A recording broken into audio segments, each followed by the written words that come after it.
নমস্কার, আমি আপনাদের কাছে কালসর্পর ভিডিও পরপর ছাড়ছি। 12 প্রকার কালসর্পর দোষ হয়, তার 7টা ভিডিও অলরেডি আপনাদের কাছে আমরা পৌঁছে দিয়েছি। যারা ভিডিও মন দিয়ে দেখেছেন তারা বুঝতে পারবেন এই কালসর্প দোষটা কতটা মানুষের জীবনে ক্ষতি করতে পারে। আজকে যে কালসর্প দোষটা আমরা আপনাদের কাছে ব্যাখ্যা করতে চলেছি, সেই কালসর্প দোষটা হলো আপনার কর্কটক নাগ কালসর্প দোষ। কর্কট নাগ, এই কালসর্প দোষ কীভাবে নির্মাণ হবে?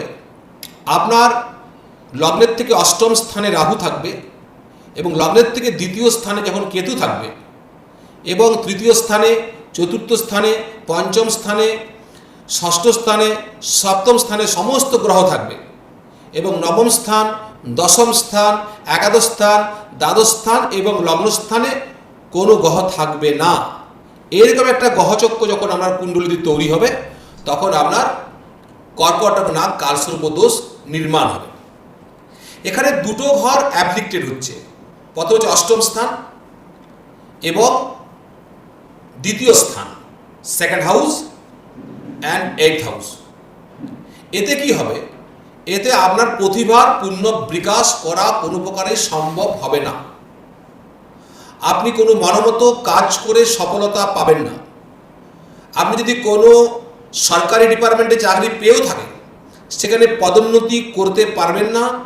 আপনি প্রচণ্ড পরিশ্রম করবেন, বিশ্বাসযোগ্যতা বজায় রেখে কাজ করবেন, তৎসত্ত্বেও আপনার পদে অবনতি ঘটবে। এই কালসর্প দোষটা এত ভয়ানক ক্ষতি করার ক্ষমতা রাখে।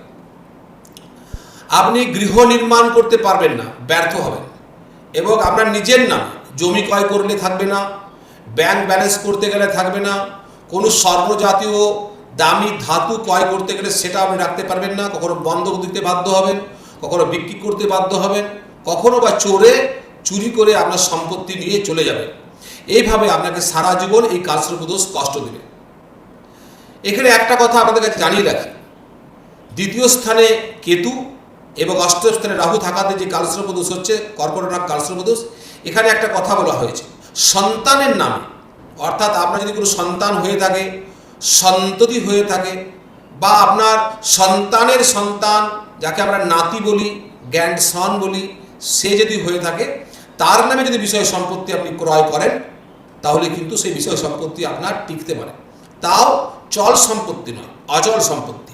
জমি ক্রয় করতে পারেন, বাড়ি ক্রয় করতে পারেন, কিন্তু তার নামে যদি আপনি টাকা ব্যাংক ব্যালেন্স করেন তবে সেই ব্যাংক ব্যালেন্সও আপনি রাখতে পারবেন না।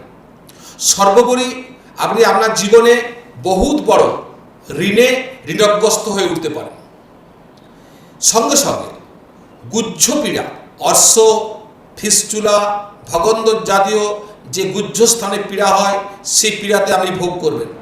আমরা দেখেছি অষ্টমে রাহু, দ্বিতীয় স্থানে কেতু থাকাতে অনেকেরই এই কালসর্প দোষের ফলে দেখা গেছে অর্শ জাতীয় অপারেশন করতেও তারা বাধ্য হয়েছে এবং সেক্সুয়াল উইকনেস ডিসিজ অর্থাৎ যৌন রোগ বা অবাধ মিলনের ফলে যৌন অঙ্গে কঠিন রোগের সঞ্চার আপনার জীবনে ঘটতে পারে।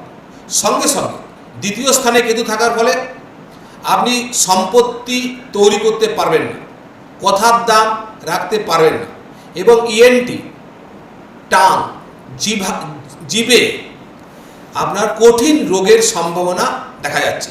জিভে ছোট টিউমার হয়ে যাওয়া, জিভে কোনো ঘা হয়ে সেই ঘা না সারা আপনি টেনশন ভোগ করবেন এবং কর্কট নাগ কালসর্প দোষের ফলস্বরূপ এমনও দেখা গেছে কর্কট নামক অশুভ রোগের সঞ্চার আপনার শরীরে হতে পারে। এই বিষয়ে সাবধান থাকতে হবে। এরপরে এত ভয় পাওয়ার কিছু নেই। বৃহস্পতির অবস্থান নির্ণয় করতে হবে, শুক্রের অবস্থান নির্ণয় করতে হবে, লগ্নপতি শক্তিশালী আছে কিনা দেখতে হবে।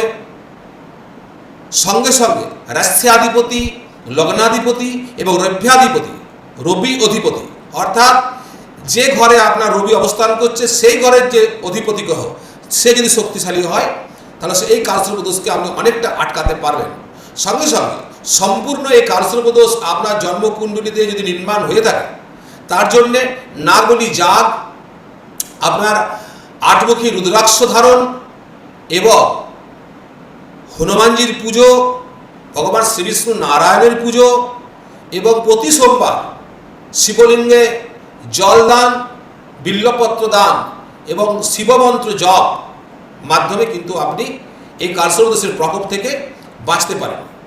কিন্তু যখন দেখা যাবে যে রাহু যে অষ্টম স্থানে বসে আছে, সে অষ্টম স্থানের অধিপতির দশা, অন্তর্দশা, প্রত্যন্তর দশা, সূক্ষ্ম দশা বা প্রাণ দশা যখন আসবে, বা ওই রাহুর উপরে গোচরে যে গ্রহ অবস্থান করবে, বা কেতু যে সেকেন্ড হাউসে বসে আছে আপনার লগ্নের থেকে, সে কেতুর উপরে গোচরে যখনই যে গ্রহ আসবে, সে গ্রহ থেকে আপনি পীড়া ভোগ করবেন। অর্থাৎ খুব ভালো জ্যোতিষীর সঙ্গে আলোচনার মাধ্যমে এই কালসর্প দোষের থেকে আপনি মুক্তি পাওয়ার চেষ্টা করুন। নচেত বৃথা পরিশ্রম, কম সফলতার মাধ্যমে জীবন অতিবাহিত হবে। আপনি জীবনে কখনোই মানসিক, শারীরিক, আর্থিক, সাংসারিক সুখী হতে পারবেন না, এবং সামাজিক বিভিন্ন এলিগেশনের সামনে আপনাকে বারবার পড়তে হবে। আপনি ভালো থাকুন, আপনারা সকলে ভালো থাকুন।